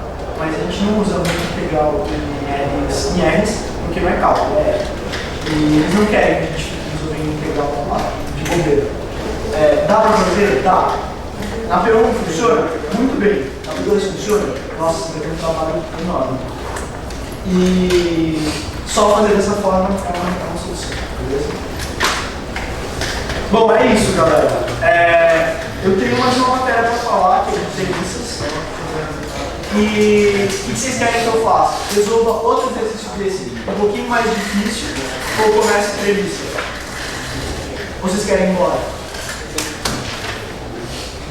E galera, fala comigo. Vai para entrevista, você vai ser mais legal. Vai dar. Eu prefiro dar tudo hoje, se vocês inventarem dar tudo hoje. Não, dá pra fazer tudo, não tem problema. Tá, eu vou fazer um outro desse aí, pra todo mundo ficar seguro, vou levar com isso. Tá, alguém quer que eu faça outro então? Por favor, alguém levanta a mão se quer que eu faça outro. Fazendo a medida que eu fui caminhando na viga. Só que essa viga é uma coisa só, tá? Pode ser que haja bifurcações nas suas vias. Por exemplo. Certo? Então a ideia é que você vai começar por aqui. Então você faz o transporte daqui, vem pra cá, vem pra cá, vem pra cá. E aí você para. Aí você vem pra cá, e aí você se transporta essas duas pra cá. Tudo bem? A ideia é exatamente a mesma coisa. Eu vou disponibilizar o meu material para essa aula para vocês. Tem algumas resoluções, e aí vocês vão acompanhando. O material por si só não ajuda em nada, tá? Vocês precisam ter tido a minha aula, porque tem muita justificativa que eu dei em sala, eu não escrevi. Então, baseado em vocês ouvirem falar, vocês dão uma olhada e vocês vão entender o que eu estou fazendo, beleza? Depois eu escaneio e mando para vocês. A treliça, ela é um sistema estrutural composto por barras. Barras não são vigas. A gente está acostumado com uma viga que tem um esforço no meio do vão e isso causa uma força cortante no momento fletor. As barras, elas não estão submetidas à força cortante em nenhum momento fletor, porque elas não têm força aplicada no seu vão. Todos os carregamentos estão no nó. Por exemplo, um carregamento assim. Tá? Então, se vocês darem uma olhada nisso em casa, vocês vão ver que tudo que está acontecendo aí é só força normal na viga, que é constante nas barras, que é constante ao longo da barra. Tá bom? Outra coisa que eu quero falar sobre perícia. Se vocês perceberam que todos os exercícios, se é que vocês já viram alguns, mas que seja esse aí, esse exemplo, o que a gente tem é triângulozinhos. A ideia por trás desses triângulos formados por barras, rótulas, é que cada um desses triângulos funciona como um corpo de nó. Você não consegue deslocar um nó para qualquer ponto. Isso significa que conforme você for compondo triângulos, você está aumentando o seu corpo rígido, de forma que toda treliça funcione como um corpo rígido só. Beleza? E se isso funciona como um corpo rígido, nada mais é do que, aspas, uma viga. Tá? Portanto, eu consigo calcular as reações de apoio. Isso é a primeira coisa que a gente faz no exercício, sempre. Já vou falar o procedimento de resolução do exercício, mas isso é a primeira coisa. Então a gente vai substituir os vínculos por forças. Quaisquer, sei lá. Tá? Agora, qual que é o objetivo do exercício? Não é saber a resposta dos vínculos. O objetivo do exercício é que você consiga calcular quais são os seus esforços internos, que são as barras. Isso já é um pouco mais difícil de fazer. Por exemplo, qual é a força normal nessa barra? Qual a força normal dessa? E existem duas formas de você fazer essas contas. Não são dois métodos separados, são duas coisas que você usa e usa os dois. É o método de Ritter não, né? E os métodos dos nós. Como funciona o método de Ritter? Então, se eu tenho um corpo rígido em equilíbrio, se eu quebrar ele no meio, as suas duas metades continuam sendo rígidas e continuam em equilíbrio estático. Lembrando que essa quebra que eu faço, eu tenho que manter a interação entre essas duas estruturas através de forças, certo? Então, se eu tenho uma viga, por exemplo essa, e eu fizer um corte desse aqui, por exemplo, do método de Ritter, eu acabei de remover essas barras, eu vou chamar elas de 6, 7, 8. Eu acabei de tirar ela da estrutura. E agora eu estou subindo. Deixa eu só preservar aqui a força. Se eu acabei de tirar ela da estrutura e de separar em duas, eu tenho que manter a interação entre elas. E isso vai ser herdado na forma de uma força normal. Ou seja, eu vou ter uma força aqui normal F8, F7 e F6. Da mesma forma aqui, F7 F6 e F8. Primeira coisa, vocês têm que desenhar as forças no sentido original da barra. Segunda coisa, a orientação que vocês derem não importa. Eu costumo dar de tração, se der negativa de compressão, isso é convenção de sinal, beleza? Porém, qualquer um dos eixos que vocês adotarem para uma barra, para um lado, para o outro tem que ser respeitado. Então repare que a solicitação de tração nos dois casos, certo? E a ideia é que isso ampara essa reação. Por isso que elas trocam o sentido de um corpo para o outro. Beleza? Tá. Para que eu faço isso? O que eu ganho fazendo isso? Agora eu consigo uma equação de equilíbrio para um corpo com 3 variáveis e com 3 incógnitas e 3 equações. Força em Z, força em Y, força em X e momento. E eu tenho 3 incógnitas. Que incógnitas são essas? São justamente o que a gente queria saber. Forças na barra. Tá? Então essa é uma das ferramentas que a gente tem para resolver. Dá para resolver o sistema inteiro por essa? Talvez dê. Tá? O que não adianta fazer? Um corte onde você passa por 4 barras. Por quê? Isso está certo? Tá certo. Você não cometeu nenhum erro teórico fazendo isso. Só que agora você tem um sistema de 4 equações e 3 incógnitas. Desculpa, 3 incógnitas e 4 equações. Você não sabe o lugar. Tá? Então vocês têm que procurar um ponto de corte que você passe por 3 barras. Beleza? Agora, além deles, a gente tem o equilíbrio dos nós. Então, o equilíbrio dos nós funciona da seguinte forma. Eu isolo o nó, por exemplo, no A, e eu substituo todas as forças neles por incógnitas. Sei lá, F4, F3 e F1. Beleza? É claro, disso a gente não sai do lugar, porque as equações por nó, que é um objeto pontual, são duas, só somatória de forças nos dois sentidos, certo? Mas se eu souber uma delas, então eu vou recapitular. O que a gente estava calculando eram as forças F1, F4 e F8 devido ao corte que a gente fez do processo de risco, tá? Sendo que eu quero a 4 e a 8. A 1 eu acabo achando por que eu acho, acaba saindo. Mas eu vou precisar dela mais tarde, vocês vão ver. Então, fazendo as equações de equilíbrio desse trecho cortado, eu tenho que F1 mais F8 mais F4 dividido por raiz de 2, tá? Porque isso aqui é o ângulo de 45 graus. E isso tudo mais 100 tem que ser igual a 0. Beleza? Na vertical eu tenho que 60 mais F4 dividido por raiz de 2 tem que ser igual a 0. E se eu fizer um momento em B, eu sei que F1 vezes A mais 100 vezes A mais 60 vezes 2A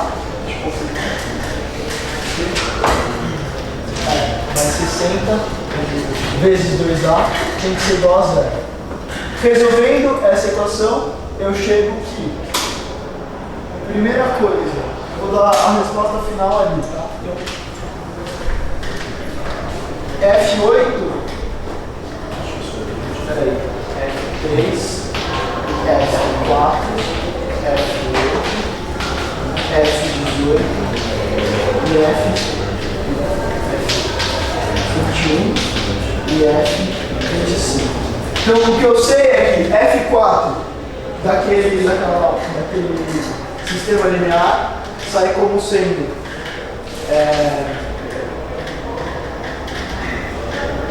menos 60 raiz de 2 kilonewtons, não vou escrever para não ter tempo, ou seja, de compressão. E eu também sei que F8 daquela expressão sai como sendo igual a 180 kilonewtons. Tudo bem? Eu ganho a força F1, que não é resposta, mas ela vai me ajudar. E ela vai menos 220 kilonewtons. Para achar a força em B, agora eu vou ter que fazer uma nova análise. Bom, eu tenho essa força aqui, ó, que é F1, que eu acabei de achar. Se eu fizer o equilíbrio do nó A, eu tenho a F3 e uma outra F, que é a F2, para calcular duas equações. Duas incógnitas, porque eu tenho uma reação de equilíbrio de forças na horizontal e vertical. Então, se eu fizer o equilíbrio de A, eu consigo calcular. Eu tenho 220 aqui aplicados devido à força 1. Eu tenho a minha reação, que eu vou considerar como distração, para F2 e F3. Certo? Se eu fizer a equação na horizontal, eu sei que F2 é igual a F2 dividido por raiz de 2 negativo. Então, Oi. o seno se aplica? Como é? O seno se aplica a força de seno. Se aplica. Desculpa. É que como a gente não é conhecido, ele não vai ter o sistema, mas você tem toda a razão. Valeu, eu esqueci. Então, menos F2 sobre raiz de 2 mais 100 e mais 220 tem que ser igual a zero. Com isso eu chego que F2 é igual a menos 120 raiz de 2 kN, tudo bem? E na vertical agora eu sei que F3 menos, quer dizer, mais F2, então 120 raiz de 2 dividido por raiz de 2 tem que ser igual a zero. E aí nessa equação eu tiro F3, que era uma das que eu precisava. Então F3 é igual a 120 kN, positivo, então é a distração. Tá? Agora eu já fiz metade, que é 3, 4 e 8. Falta 21, 25 e 18. Vamos começar fazendo do 18. Esse quando a gente tem nosso, dá para usar duas equações porque não tem nenhum. Mas se eu pegar um polo fora do nó, eu poderia ganhar essa equação? Não funciona. Porque, pensa assim, quando você calcula o momento fora, você transporta aquelas forças. Mas qual que é a resultante ali? Qualquer direção. Transportando zero, entendeu? Zero não causa movimento. Se você tentasse fazer isso, tente depois. Você vai ver aqui que você chega em um sistema 3x2, só que uma das equações é igual a zero. Então não serve de nada. Beleza, então eu vou fazer agora o equilíbrio do nó K. Tá bom? E agora a gente vai concluir uma coisa muito interessante sobre a tendência. Então é assim. Se eu fizer o equilíbrio, eu percebo que eu tenho uma força que eu quero saber F18 aqui e a F24, acho que era 24. Eu só vou fazer uma equação. Eu sei, eu posso fazer o equilíbrio na solução horizontal, não horizontal, mas eu só vou fazer na vertical. Tá? Então eu sei que F18 dividido por raiz de 2 tem que ser igual a zero. Qual é a conclusão? Todas as vezes que você tem uma barra e ela é a única presente numa direção do nó, significa que não tem nada para equilibrar ela, a não ser que houvesse uma solicitação aqui, aí tudo bem.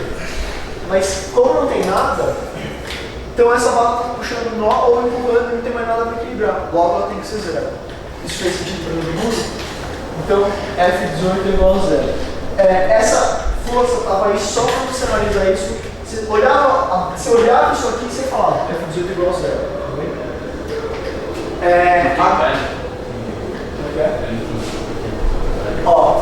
Eu quero a reação em X aqui.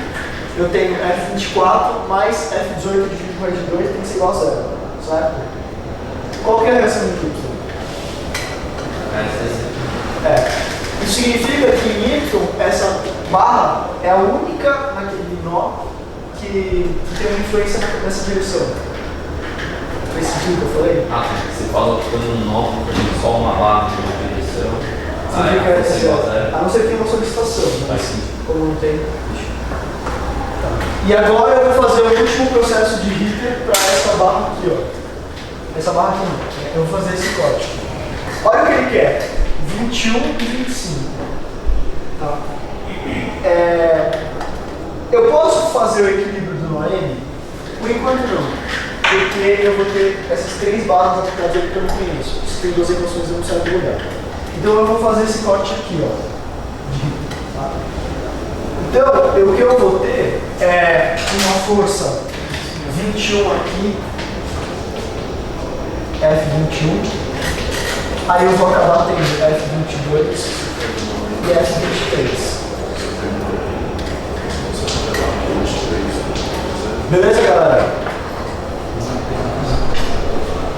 Se eu fizer as equações de equilíbrio, olha o que eu tenho. Primeira equação, F21 dividido por raiz de 2 mais F22 mais F23 dividido por raiz de 2 mais 240 tem que ser igual a zero. Na horizontal, F21 dividido por raiz de 2 mais F23 dividido por raiz de 2 mais 100 tem que ser igual a zero. E a somatória de momentos, eu vou fazer a somatória de momentos no ponto P. Beleza? Qual que é a única força que produz momento no ponto P? 23. Ou seja, 23 é zero. Então F23 é igual a zero. Beleza? A gente vai usar isso aqui já já. Eu descobri que o F23 era zero do mesmo jeito que você pensou e aplicou para cá, você para ele. E aí você vai de novo para o Noemi e acha outra coisa. Sim. Fazer o equilíbrio do Noemi ser uma forma de achar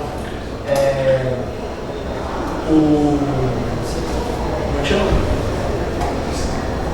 De achar a força de 23. Achei que você tinha falado. Achar a força de 23. E a gente vai ver isso aqui já. Então, eu descobri que a F23 é zero e agora eu tenho F21 e F22 no sistema imediato, tá? F22, eu nem preciso calcular, porque ela é interessante. A F21, saindo daquele sistema, ele dá menos 100 sobre 22, beleza? E agora a última análise que eu vou fazer é a do Noemi, como você tinha sugerido, tá? Então olha só, eu sei que aqui tem uma força 100 e eu já sei a 23 é zero, até porque como ela é única no eixo Y, ela tem que ser zero, e a única outra força que tem aqui é a F25 e eu consigo tirar que ela é igual a menos 5. Galera, é isso. Alguma pergunta? Uma dúvida? Nada? Esse é o nível de dificuldade que pareceria uma delícia própria? Eu achei esse exercício muito visível, tá? Ele é grande, ele é complicado, mas ele é bem visível. Tem alguns outros exercícios que não necessariamente os triângulos são os mesmos. Outra coisa que pode acontecer é os triângulos se sobrepõem. Dê uma olhada nos exercícios que pode acontecer. Mas é tudo uma questão de visualização, porque a dificuldade é essa, beleza? Quebra a estrutura em partes, faz o equilíbrio das partes, ou faz o equilíbrio de nós. Faz tudo que você conseguir até achar o que você quer, beleza? Bom, galera, é isso. Muito obrigado e boa sorte no torneio.